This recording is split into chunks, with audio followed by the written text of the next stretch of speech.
The laughter came first, sharp, sudden. It didn't fill the room, it cut it. One sound, thin and cruel, slicing straight through the quiet like a blade through silk. Every head turned toward it instinctively, the way people look toward danger even when they pretend not to see it. The boy felt it before he understood it. His chest tightened, his fingers stiffened around the folded paper in his hands. For a second, he thought maybe the sound wasn't real. Maybe it was in his head.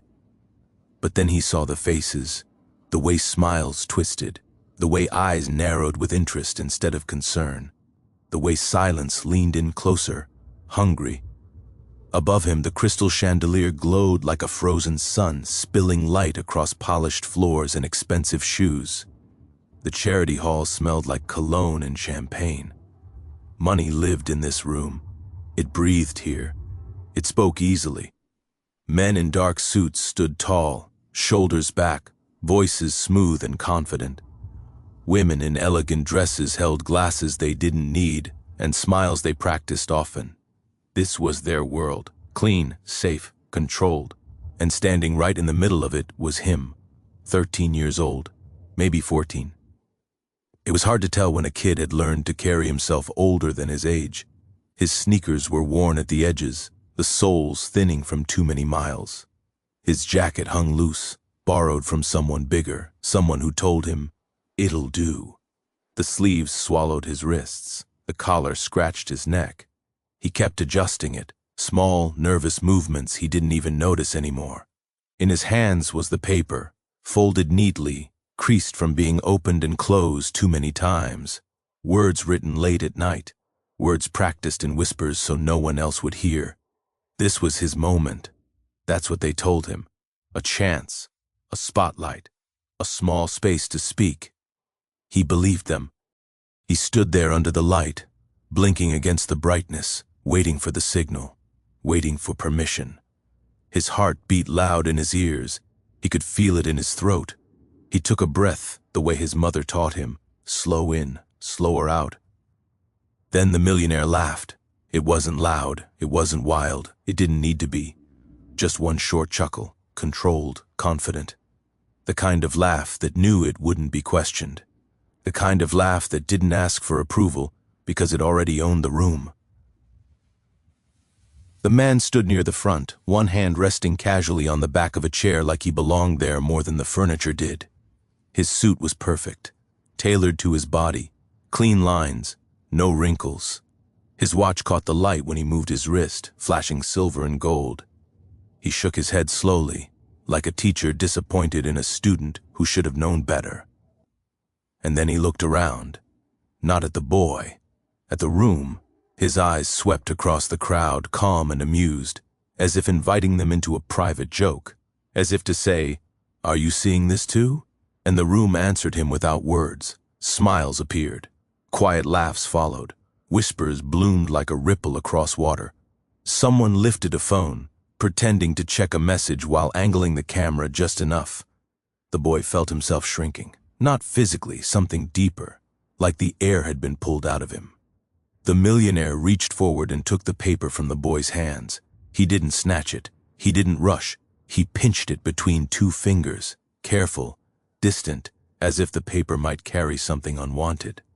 "What is this?" he said, his voice smooth and clear, carrying easily across the room. "A speech or a joke?" The words landed heavy. They hung there, waiting. The boy's mouth opened. His lips moved. Nothing came out. He could feel every eye on him now. The warmth of the lights felt harsher. His face burned. He tried to swallow, but his throat felt dry, like it had closed up without asking him. His mind raced, grabbing at sentences he had practiced 100 times, but they scattered the moment he reached for them. He looked up, just once. Every face blurred into a smear of color and shape except one, the millionaire's, calm, relaxed, in control. The man didn't look angry. He looked entertained, like this was a small break in his evening, a moment of amusement before returning to important things. "This event is for serious people," the millionaire continued, glancing down at the paper again, then letting it drop back onto the table. not charity cases pretending to belong. The word pretending echoed, loud, ugly. The silence that followed was worse than the laughter. It pressed down on the boy's shoulders, heavy, thick. It filled his ears until he could hear his own breathing, fast and shallow. No one moved, no one spoke, no one said his name. The room watched, waiting for something else to happen, like this was part of the program.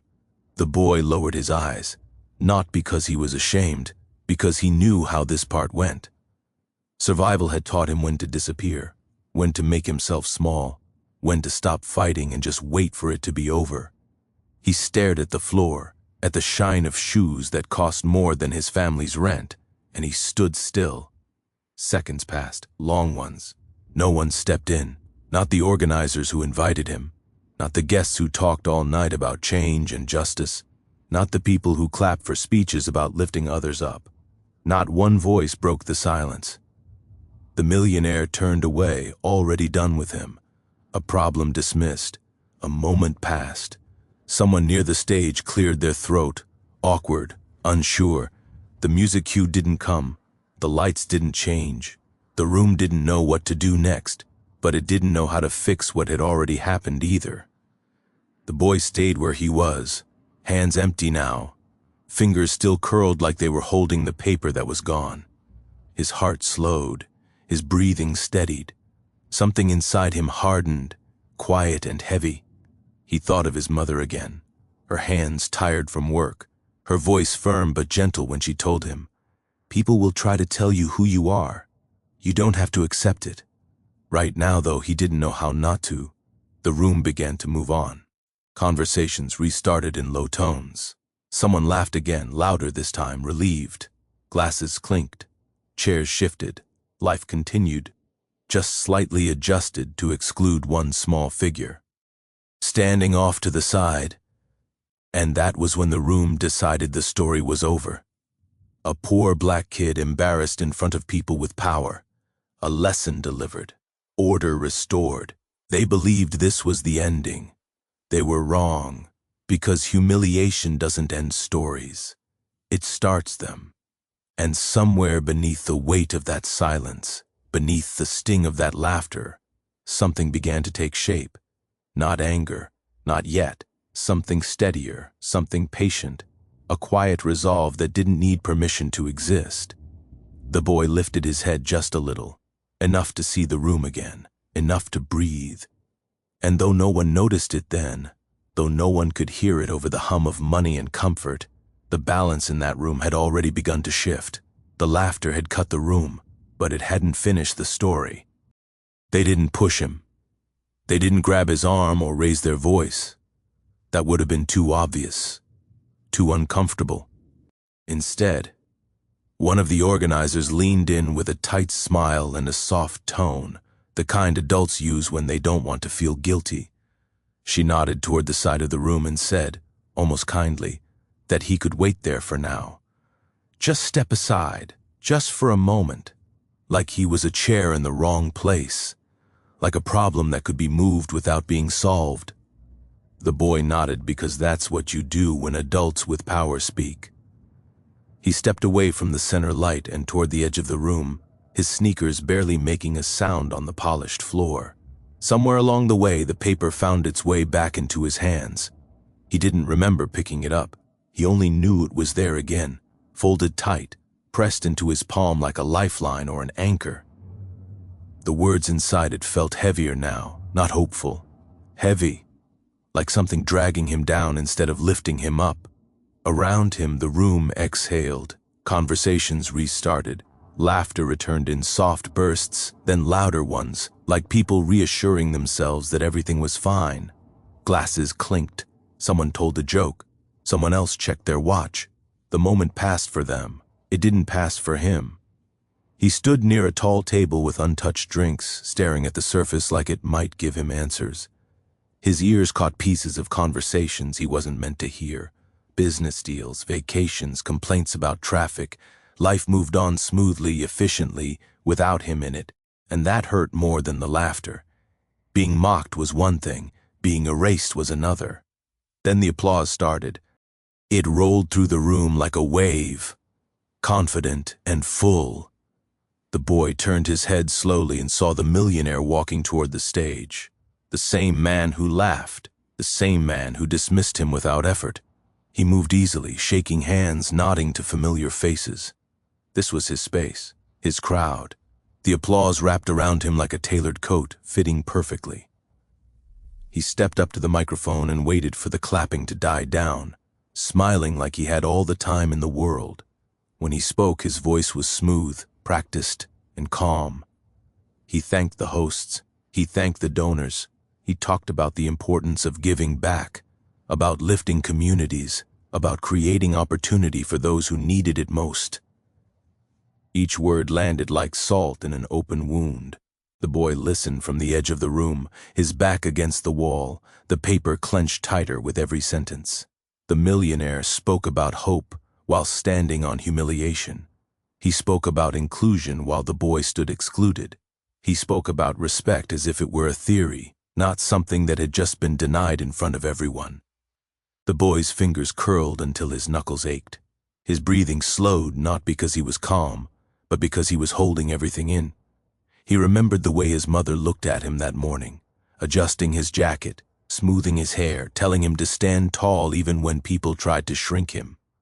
He remembered how proud she sounded when she said his name. He held on to that memory now because the room wasn't offering him anything else. The whispers came back, quiet, sharp, careless. Why was he even invited? Wrong place, wrong kid. They didn't look at him when they said it. They didn't need to. The words floated through the air and found him anyway. He felt them settle on his shoulders, one after another, stacking up. The injustice didn't explode. It didn't scream. It grew slowly, steadily, like pressure building in a sealed room. The millionaire didn't look at him again. He didn't have to. His power filled the space without effort. By laughing once, by dismissing him once, he had set the rules. Everyone else followed them. That's how power works when no one challenges it.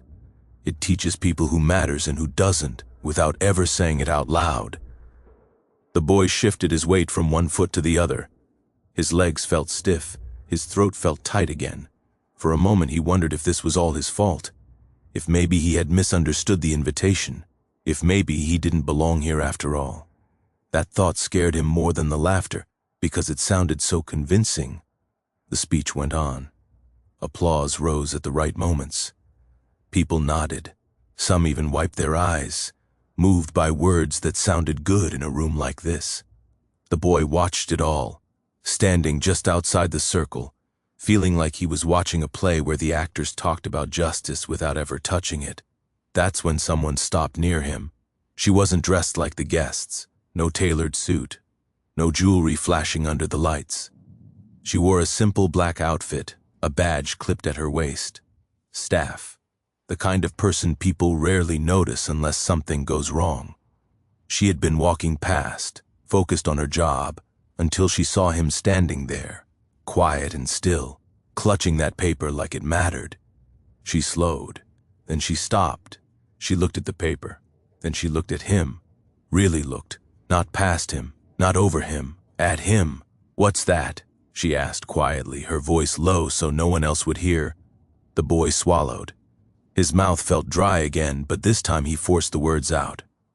"It's what they asked me to share." He didn't explain more than that. He didn't need to. The paper said enough. The way he held it said the rest. Her eyes widened, just a little, not in shock, in recognition, like something had clicked into place. She glanced toward the stage, where the millionaire was still speaking, still smiling, still soaking in approval. Then she looked back at the boy. No one had looked at him like that all night. She didn't say anything else right away. She didn't promise anything. She didn't apologize for the room or explain its behavior. She just stood there for a moment longer, thinking. The boy waited, unsure what to expect. He had learned not to hope too quickly. The applause swelled again as the millionaire reached another polished line. The room leaned forward, engaged, convinced it was witnessing something meaningful, but near the wall something quieter was happening, something real.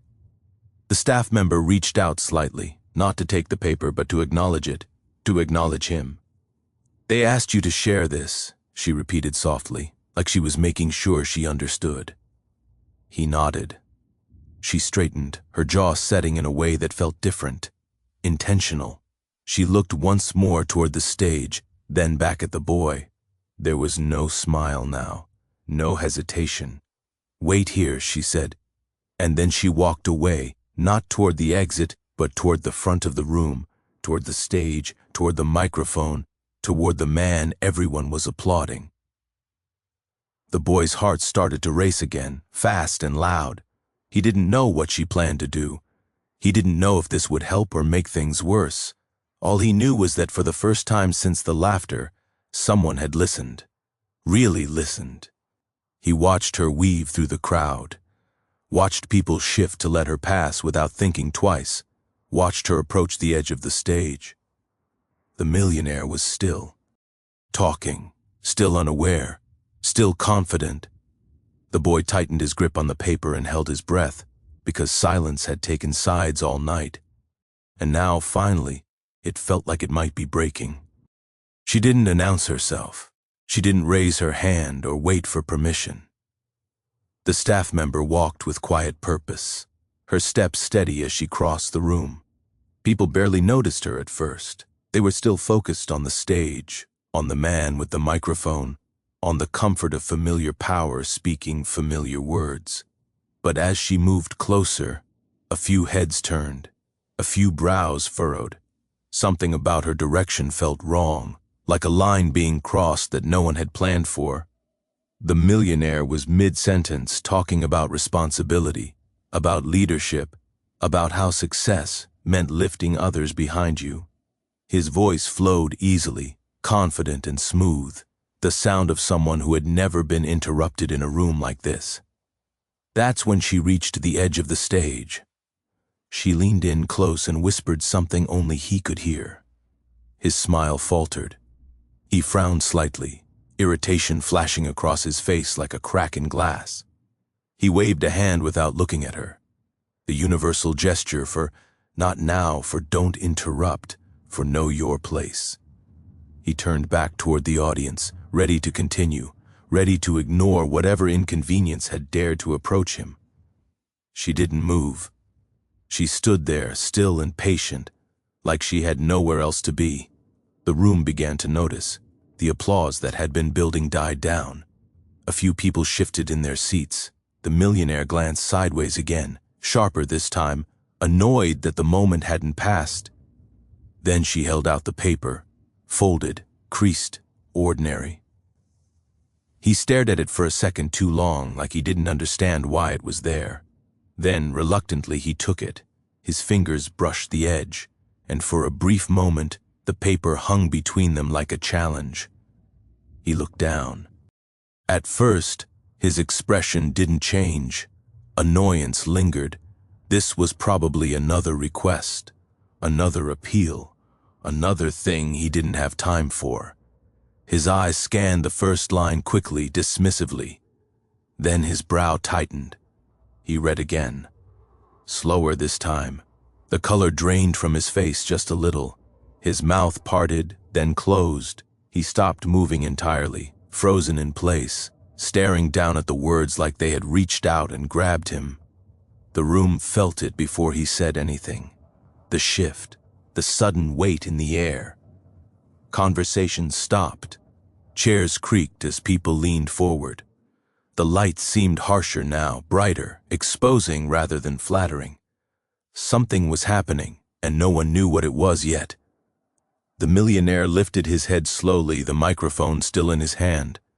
His smile was gone. "This," he murmured, his voice quieter than before, unsure.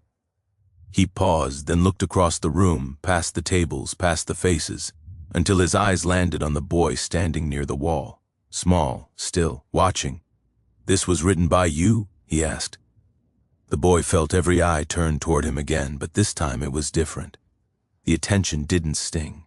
It pressed, heavy and expectant. His heart pounded so hard he thought everyone could hear it.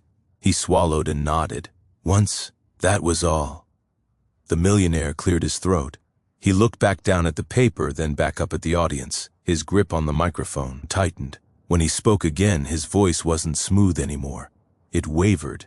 He began to read. The first lines were simple: a story of a small apartment, a door with a notice taped to it, words like final warning and eviction written in bold letters that didn't care how old you were when you read them. He paused after the first paragraph, his eyes flicking up briefly, as if checking the room, as if asking if he should continue. No one stopped him. He read about a mother working nights, coming home tired but still smiling, still pretending everything was fine. About school mornings that started too early and nights that ended too late. About dreams whispered into pillows because saying them out loud felt risky. The boy's words didn't beg. They didn't accuse. They simply told the truth. The room changed with every sentence. Whispers died. Phones lowered. Forgotten in hands that suddenly felt awkward. Faces softened. Some people shifted uncomfortably, recognizing pieces of themselves or pieces of what they had chosen not to see. Others stared straight ahead, afraid to look away, afraid to miss something important. The millionaire kept reading, slower now, like each word weighed more than the last. His voice cracked when he reached the part about being invited to speak, about believing that maybe, just maybe, someone wanted to hear him, about standing under bright lights and feeling smaller than he ever had before. The room held its breath. This wasn't entertainment anymore. It wasn't a performance. It was a mirror. And everyone was standing in front of it, seeing themselves reflected in ways they hadn't planned for. When the millionaire finally stopped reading, his hands were shaking. The paper trembled slightly between his fingers. He lowered it and stared at it for a moment, as if it might explain itself. "I laughed," he said quietly. The words didn't carry far, but the microphone caught them anyway. The room leaned in. "I laughed," he repeated, his voice lower now, heavier, "because I thought I knew who belonged here." He looked at the boy again, really looked at him, not as a symbol, not as a charity case, as a person standing in the aftermath of someone else's power. "I was wrong," he said. The words landed softly, but they landed. Silence followed, deep and uncertain. No one knew what to do with it. Applause didn't come right away. It hovered at the edge of the room, hesitant. This wasn't the kind of moment people practiced for. Shame doesn't clap easily. It needs time to stand up. The boy watched from the wall, his chest tight, his thoughts racing. He didn't know if this was over. He didn't know what came next. All he knew was that his words were out there now, spoken aloud in a room that had tried to silence him, that couldn't be taken back. A single clap broke the silence, then another. Slow at first, heavy, intentional. The sound grew, spreading across the room, not loud but steady, like something finding its footing. People stood, some wiping their eyes, some clapping with their heads bowed, some clapping because they didn't know what else to do with what they were feeling. The applause wasn't for the millionaire. It was for the truth. The boy didn't move. He didn't smile. He didn't cry. He just stood there, breathing, feeling the weight shift off his shoulders little by little. The room that had shrunk him was changing shape, forced to make space for what it had tried to ignore. On the stage, the millionaire stepped back from the microphone, a paper still in his hand. He looked out at the crowd, then down at the boy again, his face stripped of confidence, stripped of armor. The staff member stood quietly at the side, watching it all unfold, saying nothing. The applause continued, steady and honest, but underneath it, something else lingered, a question, an unease, a sense that this moment wasn't finished yet, because words can open doors, but they can also demand action. And as the sound filled the room, as the truth settled into every corner, one thing was clear. Nothing would go back to the way it was. Not for the boy, not for the man on the stage, and not for anyone who had laughed or stayed silent or chosen comfort over courage. The paper had changed everything, but what came next would decide what that change really meant. The millionaire stepped off the stage, not slowly, not carefully.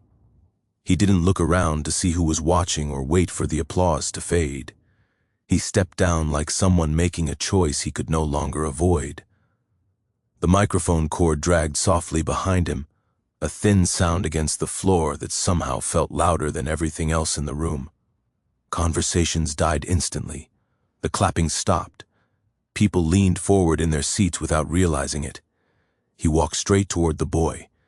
Every step felt heavy, not because the room was against him, but because for the first time the room was watching him without admiration, without comfort, without assumption. He stopped just a few feet away from the boy and held out the microphone. "This is your stage," he said. His voice didn't carry the same confidence it had earlier. It was quieter now, honest, exposed. "If you still want it." The boy stared at the microphone. Just for a second, the room waited with him. He could hear his heartbeat again, loud and steady. He thought about the laughter, the whispers, the silence. He thought about his mother tying his shoes that morning, telling him to speak clearly and not rush. He thought about how small he felt standing under those lights the first time. Then he stepped forward, one step, then another. The microphone felt heavier than he expected when he took it. His fingers trembled just slightly. He took a breath, the kind that fills your lungs all the way. His voice shook when he began, but it didn't break. He spoke the words he had practiced, the ones he had written in the quiet, the ones he almost never believed anyone would hear. He talked about growing up fast, about learning to read eviction notices before bedtime stories, about how dreams don't die when people ignore you, they wait. The room didn't move. No laughter, no phones, no whispers. People listened. He talked about feeling invisible, about being invited into rooms where he wasn't meant to take up space, about learning how to stand still when everything in you wants to run. His voice grew steadier with every sentence, stronger, surer. Like the words had been waiting for this moment too. He didn't rush. He didn't look down. He looked at them. When he finished, the silence that followed wasn't heavy. It was full, charged, alive. Then the applause came. Not hesitant this time, not careful. It rose fast and loud, people standing without thinking, hands clapping until their palms hurt. Some cried openly. Others nodded to themselves like they had just learned something they should have known a long time ago. The boy stood there, breathing hard, overwhelmed but steady. The millionaire stepped back, letting the moment belong to him fully. He didn't try to share it. He didn't reach for the microphone again. That night didn't end when the lights dimmed. Later, after the chairs were stacked and the room had softened back into quiet, the millionaire spoke again, this time without a stage, without applause waiting for him. He announced a scholarship fund, not in his name, not with his face on it, but built around the boy's words, built to give others a chance to be heard before they were judged. He didn't call it charity, he called it accountability. But the real change couldn't be written into a check. It didn't live on paper or in press releases. It lived in how he stood now, in how he listened, in the way his voice carried less certainty and more care. Power had learned something that night. It had learned to listen. As people filed out of the hall, the boy folded his paper again. The creases were deeper now, softer. The paper had lived. It had done what it was meant to do. He tucked it into his jacket and walked toward the door. Not small anymore, not invisible. Outside, the night air was cool, quiet, real. And the lesson stayed behind in that room, lingering long after the last light went dark. Never mistake silence for emptiness. Never confuse wealth with worth. And never laugh at someone standing where courage brought them. Because the next voice that shakes the room might be the one you tried to silence.